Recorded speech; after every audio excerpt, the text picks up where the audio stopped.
આજે દેવપોળી 11 નિમિત્તે દર વર્ષની જેમ આ વર્ષે પણ આન બાન શાનથી 215મો ભગવાન વિઠ્ઠલનાથજીનો વરઘોડો વડોદરાના રાજમાર્ગો પર નીકળ્યો।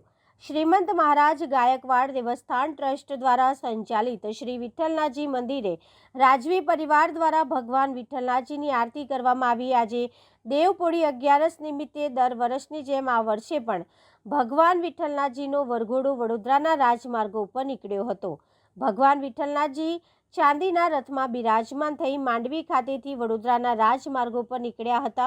મોટી સંખ્યામાં ભક્તો આ શોભાયાત્રામાં જોડાયા હતા અને ભગવાન વિઠ્ઠલનાથજીનો વરઘોડો માંડવી ખાતેથી નીકળી MG road, Laheripura, Padmavati shopping centre, Gandhinagar Gruh, Amdavadi પોળ, રાવપુરા ટાવર, 4 રસ્તા, કોઠી 4 રસ્તા થઈ કીર્તિ મંદિર ખાતે પહોંચી ભગવાન વિઠ્ઠલનાથજીના હર હર મિલન થશે। ત્યારબાદ ભગવાન વિઠ્ઠલનાથજીનો વરઘોડો બપોરે નિજ મંદિરે પરત ફરશે।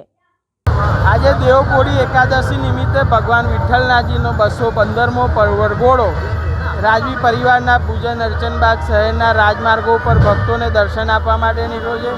વરઘોડો હાલમાં માંડવી નીચે થઈ ને એમજી રોડ પર છે, જ્યાં ભક્તો ભગવાનના દર્શન કરે છે। ભક્તો ભગવાનનો રથ ખેંચી ને એમના આશીર્વાદ પ્રાપ્ત કરે છે।